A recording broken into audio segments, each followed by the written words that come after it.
बच्चों, आज हम क्लास 10th के साइंस सब्जेक्ट के इम्पोर्टेंट चैप्टर लाइव प्रोसेस के सभी एक्टिविटीज को समझेंगे, जिसको करने के बाद आपके बोर्ड एग्जाम में कॉम्पिटेंसी बेस्ड क्वेश्चंस करना और भी आसान हो जाएगा। तो इन एक्टिविटीज को आप जरूर करके जाओ और एक अच्छा अंक हासिल करो। सबसे पहला एक्टिविटी है एक्सहेल एयर में CO2 होती है या नहीं। जानते हैं इसको। तो हमें क्या पता करना था, यानी हमारा एम क्या है, हम जो सांस बाहर निकालते हैं उसमें कार्बन डाइऑक्साइड होती है या बस हवा हवा ही है।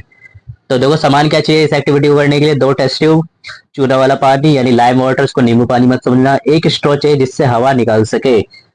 तुम्हारा मुंह भी चाहिए ऑब्वियसली, उससे ही तो हवा निकालोगे। समझ में आ रहा है। नाउ स्टेप्स कर लेते हैं। क्या करना है आपको, दोनों टेस्ट ट्यूब में बराबर लाइम वाटर डालो, अच्छे से मिला लेना वरना टीचर बोलेगा 0 मार्क्स।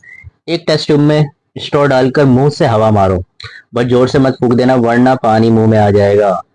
दूसरी टेस्ट ट्यूब को टच भी मत करना, वो सिर्फ दिखावा है। समझ में आ रहा है। तो ये काम कर लेना पहले। अब तुम्हें ऑब्जर्वेशन क्या मिलेगा, यानी क्या दिखेगा। जिस टेस्ट ट्यूब में मुंह से हवा मारी थी, लाइम वाटर दूध जैसा सफेद हो जाएगा। अरे भाई, मिल्की, बिल्कुल व्हाइट हो जाएगा। और दूसरा टेस्ट ट्यूब का लाइम वाटर वैसे का वैसा, बिल्कुल सीधा साधा।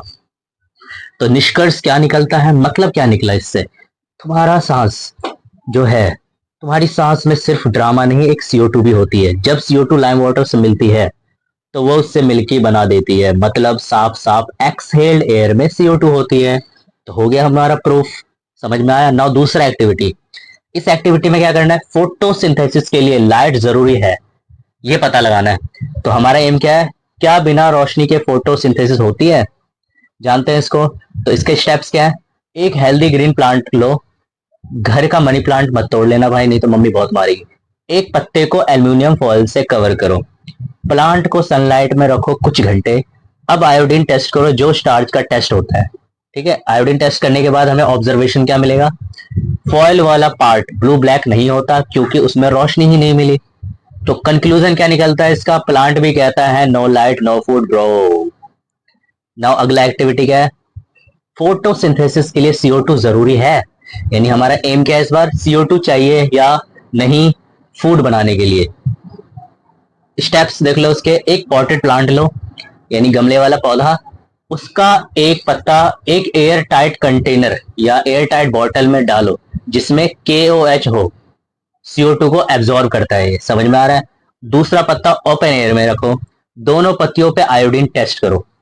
अब देखो इससे ऑब्जर्वेशन क्या मिलेगा, बॉटल वाले पत्ते में स्टार्च नहीं बनता, CO2 नहीं मिला ना बेचारे को। कंक्लूजन क्या निकला, प्लांट बोलता है CO2 के बिना मैं भूखा हूं भाई, तो CO2 उसको चाहिए। समझ आया। नेक्स्ट एक्टिविटी क्या है, प्लांट का रेस्पिरेशन। एम क्या है इसमें हमारा, क्या प्लांट भी सांस लेते हैं। जानते हैं उसको। इसका स्टेप क्या है, मूंग या मटर के सीड सोक करके जर्मिनेट करो, मतलब रात को भिगो दो उसे। नाउ जर्मिनेटिंग सीड्स को टेस्ट ट्यूब में लो और एक थर्मामीटर या मॉइस्ट कॉटन डाल दो उसके अंदर। कुछ घंटों बाद क्या मिलेगा हमें, टेम्परेचर इंक्रीज देखना। कुछ घंटों बाद क्या होगा, टेम्परेचर इंक्रीज दिखेगा हमें इसके अंदर।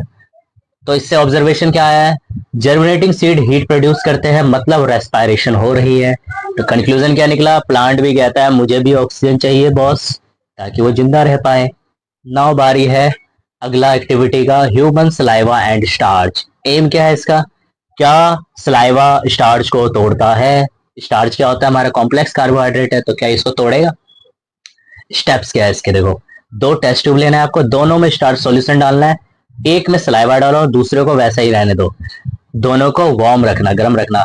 आयोडीन टेस्ट करो फिर से इसके अंदर। जब आयोडीन टेस्ट करोगे तो तुम्हें ऑब्जर्वेशन क्या मिलेगा, जिसमें सलाइवा डाला था वो ब्लू ब्लैक नहीं होगा क्योंकि स्टार्च टूट गया हो। कंक्लूजन क्या निकला, सलाइवा बोलता है मैं मुंह में ही डाइजेशन स्टार्ट कर देता हूं। समझ में आया। तो सलाइवा का ये काम है।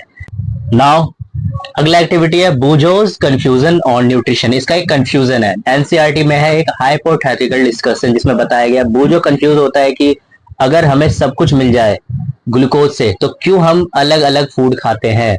समझ में आ रहा है। तो इसका कंक्लूजन ये निकला है, बॉडी को प्रोटीन विटामिन रफेद सब चाहिए, ग्लूकोज सिर्फ एक शॉर्टकट होता है, पर बॉडी को एक कंप्लीट मील मांगती है।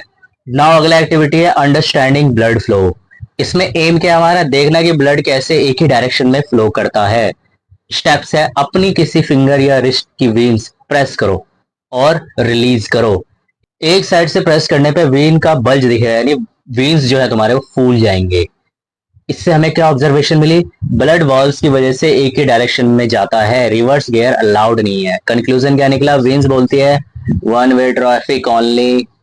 Okay, thank you so much. मिलते हैं अगले वीडियोस में ऐसे इंटरेस्टिंग लेक्चर के साथ, ताकि आपके बोर्ड एग्जाम्स पर धमाकेदार जाए।